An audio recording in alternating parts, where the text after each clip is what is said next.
Hey Heretics, how's it going? It's your boy, the Warpforge, with a swanky new avatar with many thanks from Cry Order Gaming for this absolute beautiful piece of artwork. This is the Warlord for one of my iterations of my Night Lord's Warband.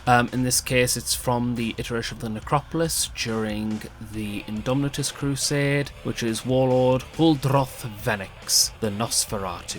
Hopefully one day in the future I'll be making stories about these characters that will be available as an unofficial fan-made series of audiobooks. I hope to do that at some point in the future, but right now I've just got to do one thing at a time, which I'll explain more in detail in a bit. Okay, so what is this video about? Well, this video is a 2023 overview, so if people listen to my 2022 overview, it's a similar thing. Basically, this is just a regular check-in, the annual check-in, what we've done, what we've achieved, what's gone right, what's gone wrong, ups, downs, left, right, diagonals, and all the way through every dimension of the warp, if it has dimensions. Anyhow, so what's been going on? Well, I'm going to timestamp it here now to just skip this bit because this bit's going to get very personal, what's been going on in the background behind the curtain per se, and we're going to talk about a few things that's been going on, which for people to understand the long context of things or what may come next, it may be helpful, but for a lot of people it's just nice to look behind the curtain, what's been going on, what's been really happening. So that being said, what's been going on? Well, if anyone saw last year's video on the overview, then they'll know that August last year, my grandfather passed away. Well, 6 months down the line on Good Friday, my grandmother passed away. So yeah, that wasn't great. That happened, doesn't feel too great. There's been other things going on in the background, which I don't need to really get into, but suffice to say, I have taken quite a knock this year. I also caught COVID towards the end of the year. I had to miss out some annual events, meeting up with friends further down south for that. I've had other related stresses in other areas of my life, which everything kind of builds up and then it kind of knocks you down. I mean, I say kind of, no, it really does knock you down. So a lot of this year has just been me putting on the brakes and going back to the drawing board and building myself back up per se. Not just in terms of confidence, but also just with outlooks and views on life in general. I'm someone who I'm pretty sure I said in my last video, I am the master of pulling myself in several directions and the king of making far too many projects and stretching myself too thinly. I don't think it's happened this year per se to an extent that it did in previous years, but I might have just pushed myself a little bit too far and burnt myself out rather quickly. So right now it's basically just looking at things and just building myself back up bit by bit, getting the motivation going. It's one of the reasons why I was making monthly video progress. It was going fine, and then I sort of curtailed and just disappeared again. And that's just because, like I said, I caught COVID during that time, and when I had a very tight schedule and structure for everything, once that happened, everything started falling apart. The schedule, everything just wasn't working out. I still have all the video bits recorded for the last month of the Black Templars build progress, but again, I will get that out at some point, but it's going to be a lot more fluid than regimented like it has in the previous two videos, which is something we'll go into detail later on. So there's been a lot. I've been going to see a counsellor just to help build myself back up, registering where things have went wrong and how to basically, as I've said again, because I'm going to ramble and tangent because that's what these videos are, build myself back up, assessing where things have not gone so great, trying to figure out boundaries, I guess, limits. I'm not Superman. I never tried to be Superman, but my actions kind of show otherwise. My actions show that I try and push myself too far and beyond the limits that I can do, which is usually good for a bit of a motivational push, but when it's 24/7, not too great. So it's about just learning to take a step back and slowly build yourself up and slowly rework, find your boundaries, find your limits, and then work within those limits. You gotta learn your limits in order to break them. I think that's a fair statement for anyone who's listening in. But it hasn't all been like doom and gloom. There has been a few things from learning and building ourselves back up that I've done. Like, as I've said to many people, how my current load looks, or how it used to look. Halfway through the year during the summer, I managed to sell off a ton of excess of projects that would take me far too long to complete, or far too long in advance in many years' time that I could complete, but it's just not worth it in the long run of things. So I've sold off a ton of stuff to friends who wanted the stuff instead, got myself a good bit of bob to reinvest and make the cupboard as thick as it was again. I digress. I kid, of course, but it has helped me a lot to focus on what I need to get done.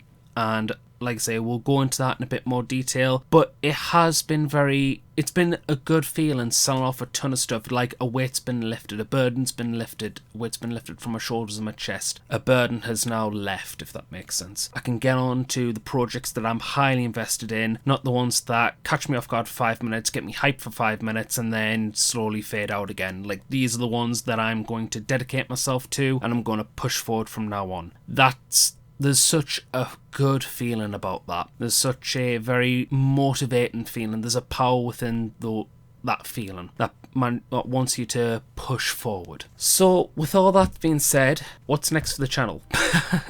Now we'll get back to business. So as I said, I'm building myself back up. There is a ton of stuff I want to do, but I can only spend so much time. I want to come back to this channel. I will get back to doing that Black Templar video at some point, or finishing a few things. I've got a few other videos I'd like to branch out and make as well. And all in all, it really goes back down to what I said previously. It's going back to my roots. What do I want out of this channel? What do I want to do with this channel? Because there's been a lot of flex and there's been a lot of changes this year, from previous things that I mentioned earlier to other hobby related things like the launch of 10th edition. So for example, in 9th edition I had Slanesh Demon Allies and I bought all the stuff and am yet to build it. I've got a Keeper of Secrets and a box of Demonettes, and I think I needed another box of Demonettes somewhere. But then of course 10th edition has launched and it's completely changed the atmosphere for Chaos Marines and especially Night Lords. Speaking of Night Lords, that's what I want to do first. I've always said, and I'll keep saying this, my Night Lords are going to be my mascots for the channel. They're my main boys. They're my main bully boys in midnight clad, standing up a rock, screaming Ave Dominus Nox as it holds half a carcass up in the air as it's still screaming. You get the picture. So what do I want to do with this channel? What do I want to get done with my Night Lords of this channel? Well, there is a big motivational push. Now, when I say I'm the master of stretching myself too thinly, this is some of the examples that I'm making. As people know, if they've been watching this channel for a long time, you can scroll back as far back as 8 years ago and you'll find that there's the Ave Dominus Nox project, which is basically what my Night Lords are. They are a big, long-term project. And it's taken me 8 years before I'm happy and stable with how my painting skill is as a painter.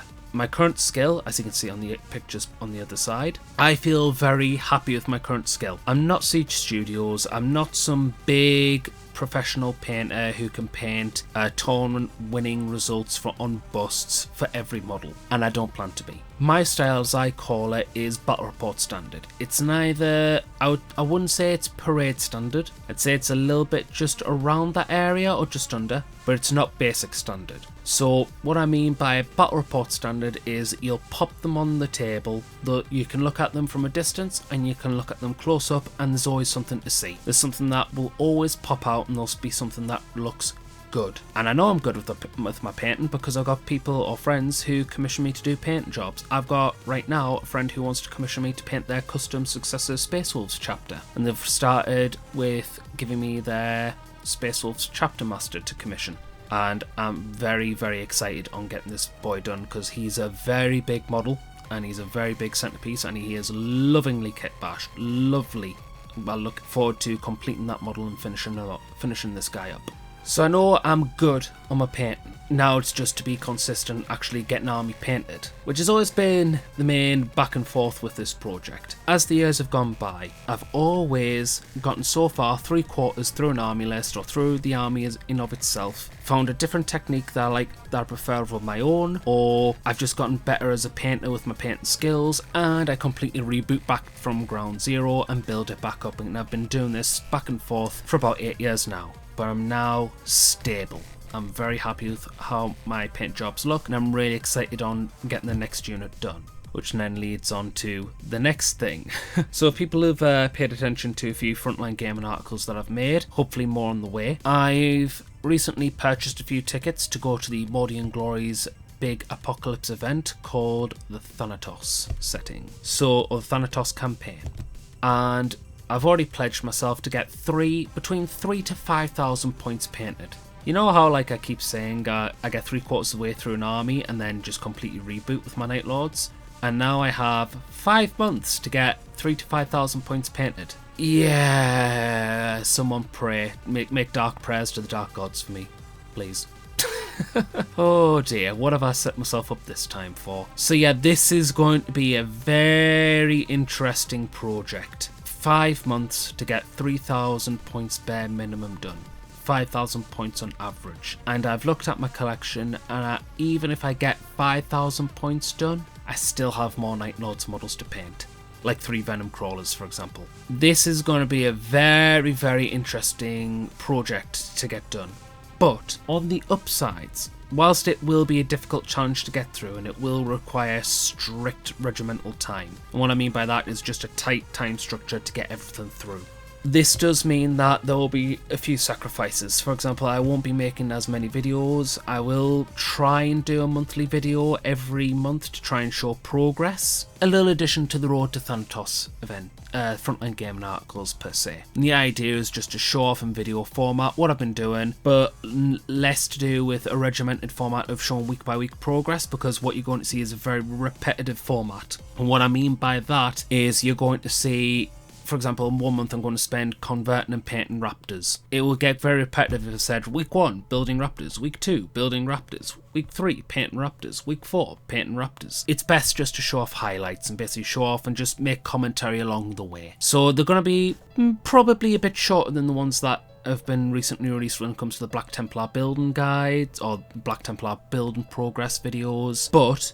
I think it should be worth it, and I think I've got it in the time frame to do it as well. And what I mean by that is I've set the weekdays aside to just solidly paint. The weekends are free, so the weekends will be used just to try and do a bit more editing, for example, or if I need to be elsewhere and be a little bit flexible for time for other commitments elsewhere, I've got the weekend to do that. But the weekday is just me doing my normal duties, or the normal things that you do around the house and jobs and so forth, and then after work, it's just straight to the paint station, just paint, take a break from the screen.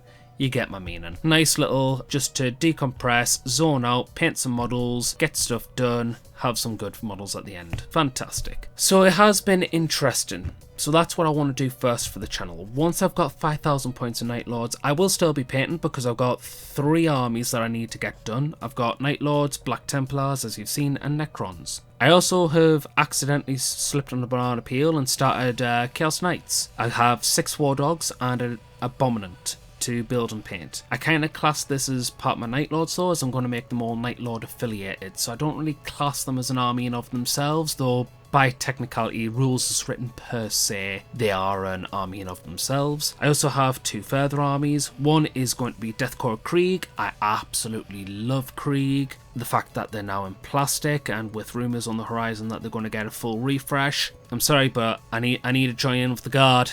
I'm going to blame Morty and Glory forevermore as he's a bad enabler. I need 120 bodies of Krieg.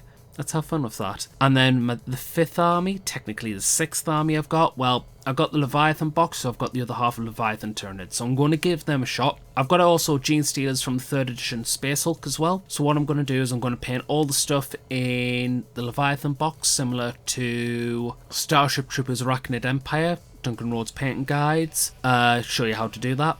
As well as Duncan's shown a tutorial on how to paint Xenomorphs. So I'm going to try and paint all my Lictors and Gene Stealers and stealthily things as Xenomorphs from Alien, because all the pop culture references need to be used. Like, we want to put this table on the board and we just want to scream memes at the enemy, you know? Not literally, of course, but this is the internet, some people take things a bit too literally. I digress. So that's what I want to do. I also have other things recorded, like I've got a game of the old Warlord Games Doctor Who that I did a solo game for. Originally I was going to do this as part of the 60th anniversary, but with everything going on I just haven't had the time to edit it together. What I'm going to do with other smaller games is I'm going to use them as nice content, well, content for the channel of course, but I'm also going to use them as experimentation. And what I mean by experimentation is that there is a certain format or way I'd like to do battle reports, because I don't want to just chuck a camera in front of a screen and just show a battle being played. No, that's never been my style. I'm not a fan of long form battle reports because I have to watch them in segments, because I can't sit and just watch an entire battle report.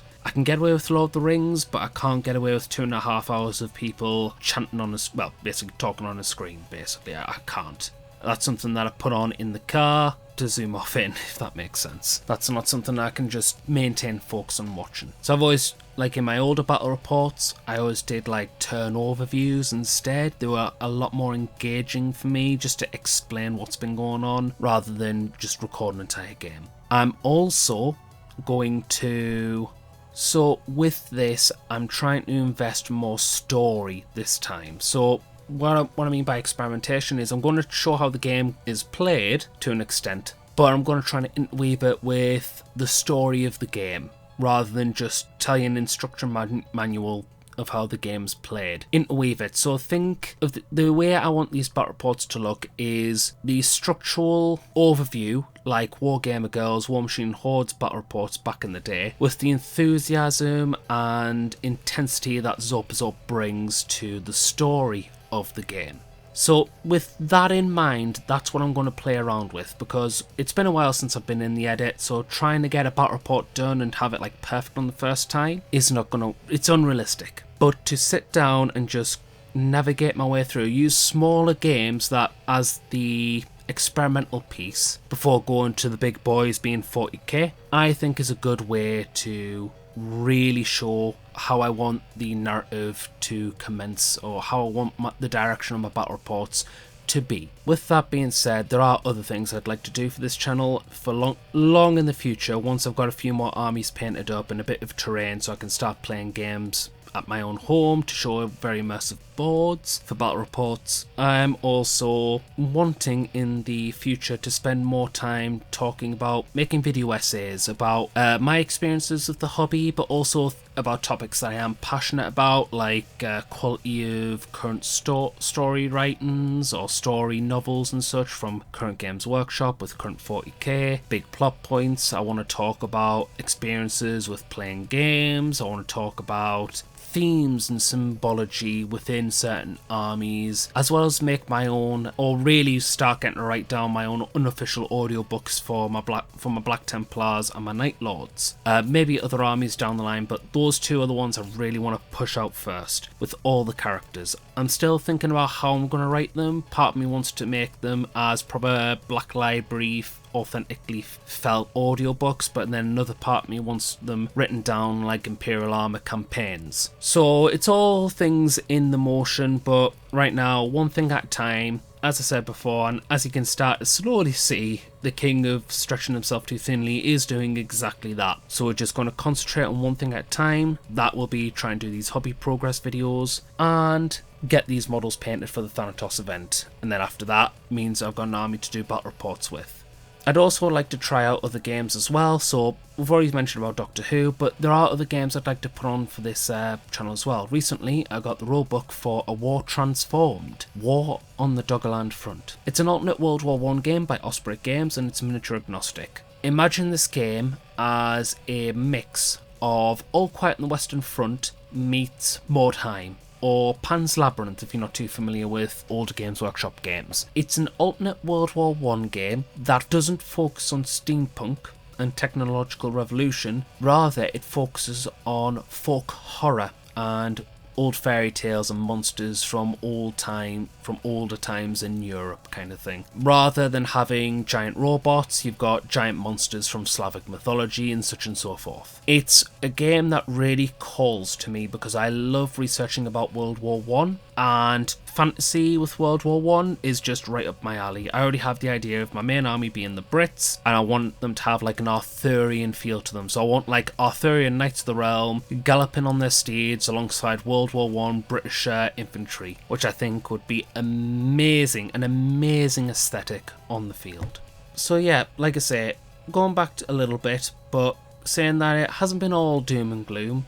Another positive that's been happening as well is that I've been networking, well, as you know, as I've been saying a lot with Modding Glory and their server, as well as networking with other members within that server who have made their own podcast channel called Quiet Order Gaming. We're still talking in like little Discord server chats and such, and it's all good. So we are, well, I guess we are moving up in the world. Being able to network again and find the right people to actually converse and talk about and just generally have a bit of fun, that's always a good start as well. So the motion, the traction starts to be building up, but this is going to be a slow momentum. I wish this could be a lot faster, but as I've already mentioned, with so many projects to get through and so many projects to do and invest the time into, it's going to be a very, very slow momentum to actually build up. And so with that being said, what is for the future of this channel? Because I've been thinking about a lot of things. There is a few things, like I'm still debating whether I want a brand change or not, just to change the name from the Warpforged to just Venix, because I think Venix adds a lot more personality. Plus, as most people know, there is a card game now out called Warpforged, and I don't mind the overlap between my name and the brand's name. That doesn't bother me, but I'm wondering, will Games Workshop chase me up and give me a banhammer now for the name? Like, I've had this name since, 2012, 2013. It's been a nice name, but I'm still debating whether or not I should change it just to Venix, just to avoid the Games Workshop big old hammer that it's got. That's something I'm still debating. There are other things I also want to do, like commission artists to get artwork done for my Night Lords and my Black Templars, because when I do this full story for the Amark Crusade, I want artwork to go along with it. I want people to be immersed with the setting, with this particular campaign. This isn't going to be a one-sided story of Black Templars fighting Night Lords. It's not meant to be an objective good versus evil story. You've got characters from all angles that you'll root for, and like Game of Thrones, it's not going to be a one-sided event. Heroes will rise and heroes will fall. Villains will rise and villains will fall. So I'm really looking forward to really pushing out ahead with that, because I want to go all out. This will be a very, very big passion project turning into reality, but once it's all done, I honestly feel like it'll be worth it. I think there'll be many characters people will fall in love with. I think there'll be many characters that I think, honestly, this is going to be a story that people are going to want to tune in and listen to. I think this is going to be a story that people are going to be very, very invested in, and I think it will all pay off once that vision has turned into reality. So, like I say, hopefully I'll find some time to make that Black Templar video, and then from that point forward, hopefully what should come next is just hobby progress videos, just highlights, and hopefully maybe a few shorts that I'll make reels from TikTok and just put them up on YouTube, just to show a little bit more activity and progress when it comes to my Night Lords and other projects. Okay, so if you stayed this far and this long enough into the video, then I just want to say thank you for your patience, thank you for tuning in, thank you just for holding out. I know this has been a long time coming, but I honestly think we're at a turning point here. Yeah, we've got a while to go, but I honestly feel we're back on the rails, we're starting to build that momentum, the train up. I honestly think everything's just looking up now. So if you want to stay on for the ride and just watch the progress happen as it unfurls and unfolds, then thank you for watching, thank you for tuning in, and thank you for sticking around. It's greatly appreciated. This is the Warpforge signing out, and remember, keep on forging.